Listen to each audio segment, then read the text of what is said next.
Welcome to Bind EduTech, and as we can see that we are in the concluding part of the chapter, which was very interesting, very surprising. There are lots of surprises in this chapter, in which the narrator wants to copy the voyage done by James Cook, world round voyage.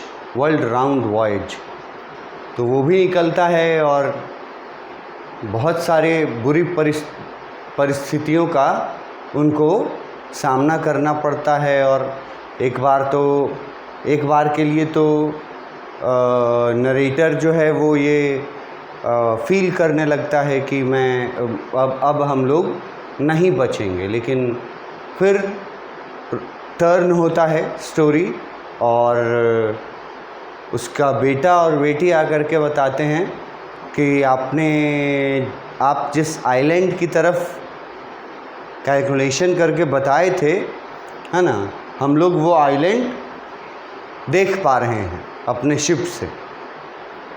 तो पहले तो उसको विश्वास नहीं होता है, और फिर वो दौड़ा जाता है डेक पे। रश टुवर्ड लिखा था दौड़ के जाने के लिए डेक पे, और वहाँ से देखता है कि वहाँ से उसको क्लियर नज़र आता है। यहाँ था गेज्ड वर्ड देखने के लिए था। वहाँ से जो वो देखता है दृश्य, उससे उसको बहुत रिलीफ पहुँचा था, क्योंकि वहाँ से स्टार्क क्लियर आउटलाइन दिख रहा था उस आइलैंड, एम्स्टरडैम आइलैंड का। तो उसको बहुत रिलीफ पहुँचता है।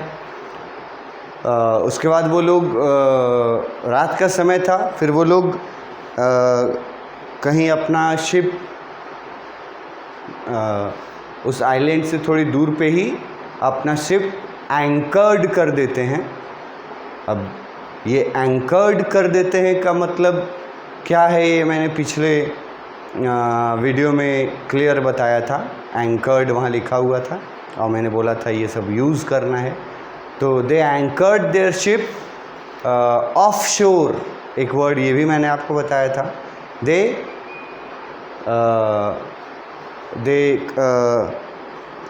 स्टॉप देयर शिप, जहाँ उनका शिप था, ठीक है, away from the land. Assure word का मतलब हुआ अवे फ्रॉम द लैंड। तो वहाँ पर जहाँ उनका शिप था वो आइलैंड से थोड़ा दूरी पर था, तो वहाँ पे वो लोग अपना शिप खड़ा कर देते हैं रात भर के लिए। जब सुबह होती है तो फिर उस आइलैंड में जो रहने वाले लोग थे, हैबिटेंट्स जिनके लिए यूज़ किया था, मैंने बोला था कि आप रेसिडेंट्स वर्ड मैंने भी यूज़ किया है नोट्स में, बट बेस्ट रहेगा अगर आप इनहैबिटेंट्स वर्ड को याद रख पाएँ और यूज़ करें। तो टोटल बताया गया है 28 इनहैबिटेंट्स सिर्फ थे उस आइलैंड पर, एम्स्टरडैम आइलैंड। सिर्फ पूरे आइलैंड पे सिर्फ 28 लोग ही थे, सिर्फ 28 लोग ही रहते थे उस आइलैंड पे। ये भी अपने आप में एक अमेजिंग फैक्ट है कि सिर्फ 28 लोग रहते थे। तो वो उनका जिक्र कहाँ हुआ, वो 28 एकदम क्लियर लिखा है, 28 इनहैबिटेंट्स थे, 28 वहाँ के रेसिडेंट्स थे। वो लोग बहुत खुशी इनको रिसीव करता है और सबको ले जाता है आइलैंड तक। अब लास्ट पैराग्राफ में भी 2-4 लाइन हम लोगों ने देख लिया था। लास्ट पैराग्राफ में नरेटर जब बहुत लंबे स्ट्रगल के बाद, एक ऐसा स्ट्रगल जहां उसने हिम्मत हार दिया था और बचने की कोई उम्मीद नहीं थी उसको, इतने लंबे स्ट्रगल के बाद जब दोबारा वो पैर रखा उस आइलैंड के लैंड पर, धरती पर, तो उस समय नरेटर के मन में क्या चल रहा था, कौन कौन से थॉट्स आ रहे थे। And there were many thoughts and all thoughts were related to the members present in the wave walker. जितने लोग वेव वॉकर में प्रेजेंट थे इस स्ट्रगल के दौरान, उन सबको एक एक करके वो याद करता है।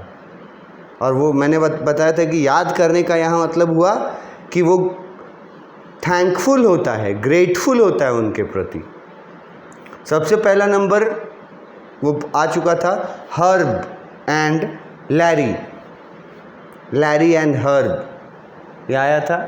तो मैंने बताया था आपको ये कि लैरी और हर्ब मतलब उनके किस बात से नरेटर इम्प्रेस हुए थे, लैरी और हर्ब के किस बात से नरेटर इम्प्रेस हुए थे। तो लिखा हुआ है चीयरफुल एंड ऑप्टिमिस्टिक। चीयरफुल मतलब हंसाते रहने वाला इंसान, और ऑप्टिमिस्टिक मतलब पॉजिटिव थिंकिंग वाला इंसान। तो लैरी और हर्ब जो हमेशा चीयरफुल थे स्ट्रगल के समय भी, और वो ऑप्टिमिस्टिक थे, पॉजिटिव थिंकिंग था कि हम लोग इस मुसीबत से पार पा लेंगे। तो उन्होंने ये जो अपना चीयरफुलनेस और ऑप्टिमिस्टिक दिखाया, इसका वैल्यू और ज़्यादा बढ़ जाता है। चीयरफुल और ऑप्टिमिस्टिक का वैल्यू कई गुना ज़्यादा बढ़ जाता है जब ये चीज़ उन्होंने डायरेक्ट स्ट्रेस के समय दिखाया। और मैंने डायरेक्ट स्ट्रेस का मतलब तुमको ईज़िली बताया था कि बहुत बड़ा संकट, डायरेक्ट मतलब बहुत बड़ा। और स्ट्रेस वर्ड के बारे में मैंने कहा था कि स्ट्रेस वर्ड तो आजकल सबसे कॉमन हो गया है। हिंदी में बोलचाल में भी हम लोग स्ट्रेस वर्ड यूज़ करते हैं कि काम का बहुत प्रेशर है, बहुत स्ट्रेस है। तो वो दोनों जो थे, अब लैरी और हर्ब फैमिली मेंबर तो नहीं थे, वो दोनों क्रूमैन थे। और उनको कहाँ से हायर किया था, क्यों हायर किया था, और लैरी और हर्ब दोनों के नेशनलिटी के बारे में भी बताया जा चुका है। तो लैरी का पूरा नाम, हर्ब का पूरा नाम, ठीक है, और दोनों का नेशनलिटी क्या था वो बता चुका है हम। और दोनों को शिप पर कहाँ से चढ़ाया था, मतलब किस जगह से वो लोग इंक्लूड हुए थे इस वॉयेज पर, किस जगह से, और क्यों इंक्लूड किया था नरेटर उनको। ये सभी सवालों का जवाब अगर आपके पास है अभी, जवाब मैं सवाल रिपीट करता हूँ कि लैरी और हर्ब का पूरा नाम, उसके बाद लैरी और हर्ब का दोनों का नेशनलिटी क्या क्या था, उसके बाद लैरी और हर्ब जो थे ये क्रूमैन थे, ये तो खैर कॉमन है। तो उनका सर्विस लेने का ज़रूरत नरेटर को क्यों पड़ा, किस जगह पे पड़ा, ये सब क्वेश्चन का अगर आपके पास आंसर नहीं है एक एक वर्ड में आंसर है ना सबका। लैरी का पूरा नाम तो लैरी विजिल, हर्ब का पूरा नाम तो हर्ब सिजलर। अगर पूछा कि लैरी और हर्ब जो थे वो कहाँ से थे, तो एक स्वीडिश था और एक अमेरिकन था। ये सब बता चुके हैं ऊपर नोट्स में हम। उसके बाद लैरी और हर्ब को क्यों शामिल किया था, किस जगह से शामिल किया था, शामिल करने का पर्पस क्या था, ये भी मैं बता चुका हूँ अपने प्रीवियस वीडियोस में। अगर आपको नहीं मालूम है इन सब का आंसर तो आप समझिए कि आप इस चैप्टर के लिए बिल्कुल भी तैयार नहीं हैं इसका आंसर करने के लिए। लैरी और हर्ब को कहाँ से चढ़ाया गया था? केप टाउन नाम के शहर से। और क्यों चढ़ाया गया था? क्योंकि उनको जिधर से गुजरना था शिप को, उधर से सदर्न इंडियन पैसिफिक ओशियन की तरफ से गुजरना था। और वहाँ पर वो जो पार्ट था ओशियन का वो पार्ट सदर्न इंडियन पैसिफिक में, वहाँ पे मौसम बहुत ख़राब होता था। तो इसीलिए एज अ हेल्पर लैरी और हर्ब को उन्होंने हायर किया था। हायर वर्ड भी याद रखना, हायर किया था मतलब समझ गया, खरीद नहीं लिया था, मतलब उसके बदले उनको पैसा दिया था सर्विस के बदले। तो ये सब चीज़ें अगर आपके लिए नई हैं तो फिर तो आप चैप्टर कुछ जानते ही नहीं।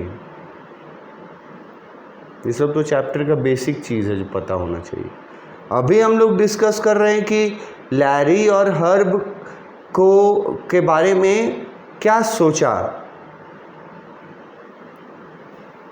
तो लैरी और हर्ब के बारे में नरेटर के मन में ये थॉट था कि मुश्किल से मुश्किल परिस्थितियों में, डायरेक्ट स्ट्रेस मतलब मुश्किल से मुश्किल परिस्थितियों में लैरी और हर्ब कैसा उनका बिहेवियर था, चीयरफुल एंड ऑप्टिमिस्टिक।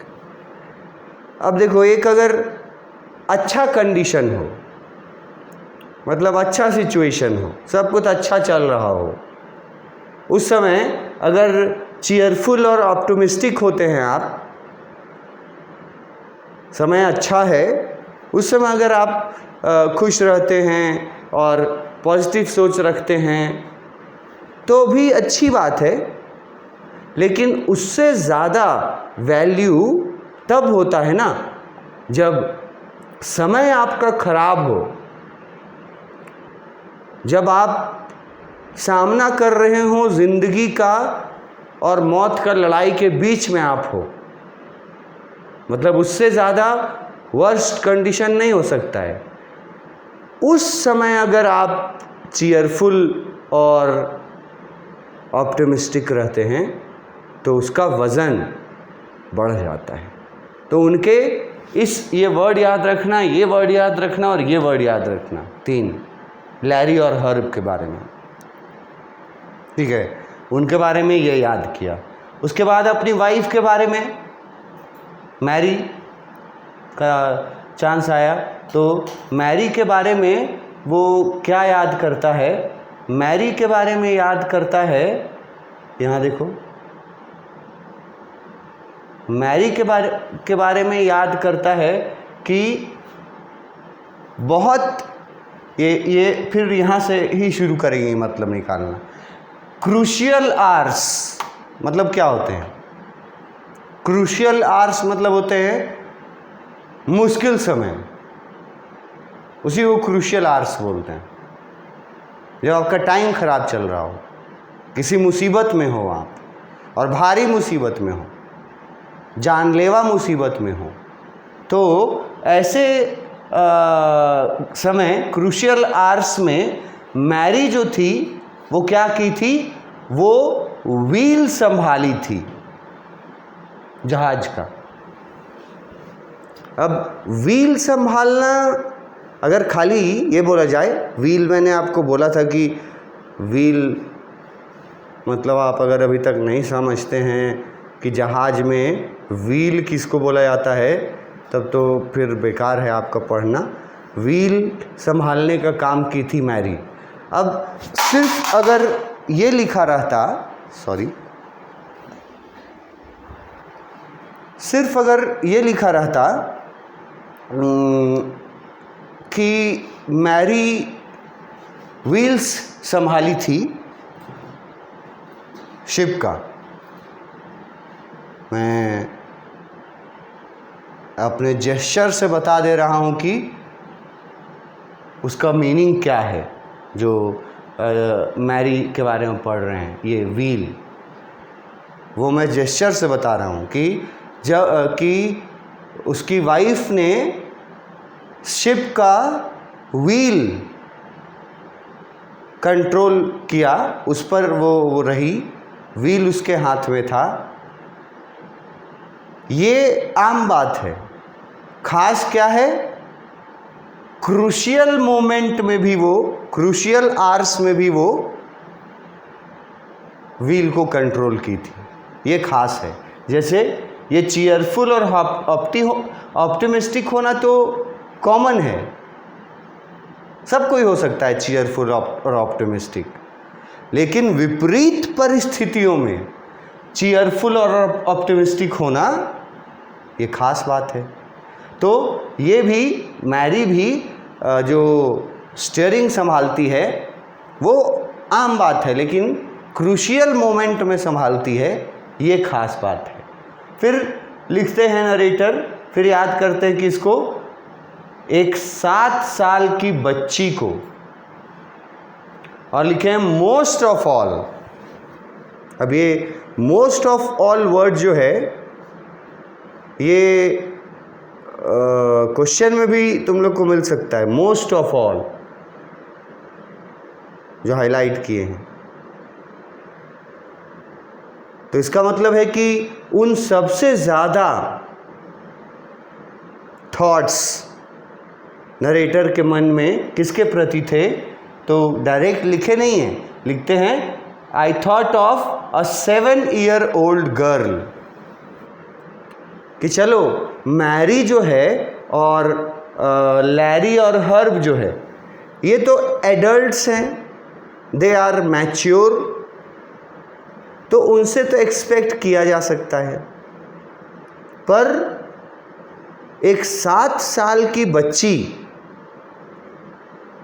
यहाँ 7 साल की बच्ची डायरेक्ट अपनी डॉटर को लिख करके नहीं लिख करके लिखा एक 7 साल की बच्ची सुज़ैन। तो एक 7, सबसे ज़्यादा वो ये सोचा कि एक 7 साल की बच्ची who did not want us to worry about a head injury, वो 7 साल की बच्ची जो थी ना, वो उनको कहानी में, अगर आपने कहानी पढ़ा है तो याद कीजिए कि सुज़ैन सबसे पहले तो उसके सिर पे चोट लगा था, वो डैड को बताती है ज़रूर कि सिर पे मुझे चोट लगा है, दर्द हो रहा है आँखों के ऊपर, लेफ़्ट आई के ऊपर, ठीक है। लेकिन वो ये भी बोलती है कि आई एम ओके, कि कोई गंभीर बात नहीं है। और एक चीज़ जो है नहीं लिखा है कि उसने जब ये देखा कि उसके फादर उस शिप को बचाने के लिए इतना मेहनत कर रहे हैं, इतना स्ट्रगल कर रहे हैं, तो वहाँ एक बात ये लिखा हुआ था कि बाद में उसने अपने फैमिली को बताया था कि सिर पे तो चोट उसको लगा ही था और उसके आर्म में भी एक डीप कट था। तो जब उसके डैड ने पूछा था कि तुम बताई क्यों नहीं उस समय, तो अब उसका जवाब था कि मैं आपको अपनी परेशानियों के बारे में बता करके परेशान नहीं करना चाहती थी। तो एक 7 साल की बच्ची मतलब अपनी बेटी के बारे में याद करता है कि जो हेड इंजरी है उसके बारे में वो अपने मॉम डैड को कोई चिंता करने नहीं बोलती है। वरी वर्ड लिखा है ना यहाँ, who did not want us to worry about a head injury। Worry मतलब चिंता होता है। तो वो लड़की 7 साल की उसकी बेटी जो कि अपने पेरेंट्स से बोलती है कि मैं ठीक हूँ, मुझे थोड़ा सा चोट लगा है अपने लेफ़्ट आई पे, फोरहेड के पास, पर मैं ठीक हूँ। ऐसा क्यों बोलती है वो? क्योंकि वो अपने मॉम डैड को चिंतित नहीं करना चाहती थी। इतना मैच्योरिटी, ये योगदान उसका था। और आर्म में कट था, ये बात तो और अलग से है। और यहाँ पर एक नया जानकारी मिला है, मतलब बाद का जब सब चीज़ ठीक हो गया, मतलब वो लोग इस मुसीबत से बाहर निकल आए, तो एक नई जानकारी यहाँ दी गई है। इसको थोड़ा पढ़ो, देखो ये टेक्स्ट बुक वाला ही है, ठीक है। इसको बड़ा कर दिए हैं। मोस्ट ऑफ ऑल, सबसे ज़्यादा वो किसके बारे में सोच रहा था? अपनी 7 साल की बेटी के बारे में, जिसने अपने पेरेंट्स को अपने चोट के बारे में, एक चोट के बारे में तो छुपा भी लेती है, और जो दूसरा चोट था उसको बोलती है कि ये कोई ज़्यादा चोट नहीं है, नथिंग टू वरी। उसका याद आ रहा था उसका जो हेड इंजरी हुआ था, लास्ट में बताया गया था कि बैडली स्वॉलन, बहुत बुरी तरह से उसका आँख बंद हो चुका था, लगभग विजिबिलिटी। तो उसका रिज़ल्ट क्या हुआ आगे का, मतलब जब वो लोग नॉर्मल अपना पहुँचे होंगे, अपना घर पहुँचे होंगे, तो यहाँ पे लिखा हुआ है, यहाँ तक देखो ब्रैकेट में, ये टेक्स्ट बुक में लिखा हुआ है, ये टेक्स्ट बुक का पार्ट है। ये बस मेरा नोट्स जो रहता है उस नोट्स में मैं आपको दिखा दे रहा हूँ। ये देखो यहाँ ना विच से शुरू है और स्कल पे ख़त्म है। तो वही चीज़ मेरे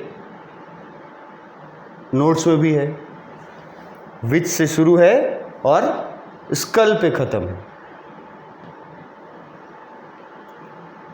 तो उस हेड इंजरी के चलते उसका रिज़ल्ट क्या हुआ था, ये बताया है। और बहुत बड़ी हिम्मत होनी चाहिए ऐसे के लिए। बताता है सब्सिक्वेंटली, मतलब उस हेड इंजरी के चलते क्या हुआ, टुक 6 माइनर ऑपरेशंस, कि जब नॉर्मल कंडीशन में वो लोग पहुँचे तो उनकी बेटी सुज़ैन को 6 ऑपरेशंस से गुज़रना पड़ता है, 6 ऑपरेशंस। हालांकि लिखा है माइनर ऑपरेशंस, मतलब माइनर, एक होता है मेजर ऑपरेशन, लेकिन फिर भी उस हेड इंजरी का ये नतीजा निकला कि 6 माइनर ऑपरेशंस से गुज़रना पड़ा। क्यों? किस लिए? To remove a recurring blood clot between skin and skull, क्योंकि उसका स्किन और स्कल तो आप समझते हैं, मुंडी जो साधु बाबा लोग रखे रहते हैं, स्कल, और स्किन भी आप समझते हैं। क्लॉट वर्ड का मतलब होता है जम जाना, ब्लॉक हो जाना। तो इसका 6 माइनर ऑपरेशंस इसलिए करना पड़ा था आगे चल के इस लड़की का, क्योंकि इस लड़की को बार बार again and again blood clot कर जा रहा था उसके स्कल और स्किन में। इसके लिए 6 माइनर ऑपरेशंस उसके हुए थे। तो बेटी के बारे में और लास्ट में बेटे के बारे में, बेटे के बारे में सोचता है, end of a 6-year-old boy who was not afraid to die, कि 6 साल का मेरा बेटा, वही ना बोला था स्टेटमेंट अपने फादर को कि we are not afraid to die if we can all be together. तो लास्ट में वो बेटा का ये याद करता है जो सिर्फ 6 साल का था, लेकिन मरने से नहीं डर रहा था। अपने फादर को बोला था कि आप ये मत सोचिएगा कि मैं मरने से डर रहा हूँ, मुझे मरने से बिल्कुल डर नहीं है, अगर हम सब साथ हैं तो अपने 6 साल के बेटे को याद करता है, उसकी बातों को याद करता है, मतलब सभी के कंट्रीब्यूशंस को याद करता है। और यहाँ पर ये चैप्टर जो है, वॉयज जो है, ये फिनिश हो जाता है। आपके टेक्स्ट बुक में तो एक्सप्लेनेशन है पॉइंट्स में, ये टेक्स्ट बुक पार्ट आप देखिएगा, यहाँ पर आपका फिनिश हो गया। तो ये पूरा चैप्टर हम लोग लाइन बाय लाइन पढ़ें। नेक्स्ट वीडियो में इसके बारे में कुछ और इम्पॉर्टेंट चीज़ें देखेंगे। Thank you.